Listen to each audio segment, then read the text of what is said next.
पर पब्लिक की परेशानी के साथ साथ इंडिगो एयरलाइन खुद क्या कम परेशान है?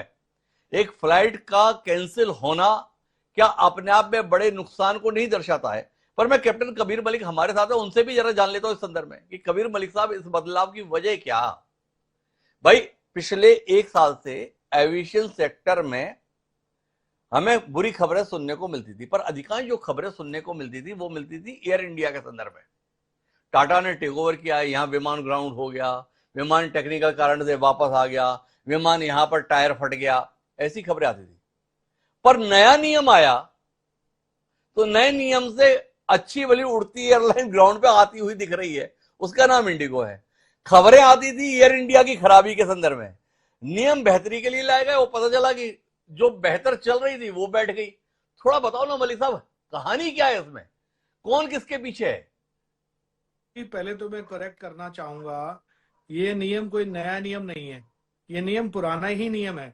लेकिन कुछ कुछ कंपनियों के दबाव में आके ये डीजीसीए सरकार ने नियम पिछले कुछ सालों में इसकी अनदेखी की गई थी और इसको बदल दिया गया था। और मैं आपको याद दिलाना चाहूंगा, कोरोना टाइम में भी इन्होंने कॉस्ट कटिंग करी, उस टाइम में भी इन्होंने जो कॉस्ट कटिंग पायलट्स और क्रू केबिन और दूसरे एम्प्लॉयमेंट की थी, उनकी सैलरी आज तक नहीं बढ़ाई है। तीसरा, जो ये नियम अभी दोबारा से लागू किया गया, ये इंटरनेशनल मापदंडों पे पहले से चल रहा था, लेकिन इनकी मनमानी की वजह से, चेंज करने की वजह से इसमें कुछ चेंजेस किए गए। लेकिन इसको दोबारा से इंटरनेशनल एविएशन ऑर्गेनाइजेशन के प्रेशर की वजह से और दूसरी संस्थाओं के प्रेशर की वजह से दोबारा से लागू करना पड़ा। और जब इनको लागू करना पड़ा और इनको पता था कि पिछले साल 2023 में भी इनको इंटीमेट किया गया था कि ये जो पुराना एफडीटीएल नियम है उसको दोबारा से लागू किया जाएगा, आपने जो पीछे एक्सक्यूज लिए थे वो नहीं चलेंगे अब, तो अपनी चीजों को आप दुरुस्त कर लीजिए। 2024 में जब 1 मई को इसको लागू किया गया और सभी एयरलाइन को इसको बताया गया, तो इसमें कोई, इन्होंने अपने अंदर कोई तब्दीली नहीं लेके आया, इन्होंने नई अपॉइंटमेंट्स नहीं करी।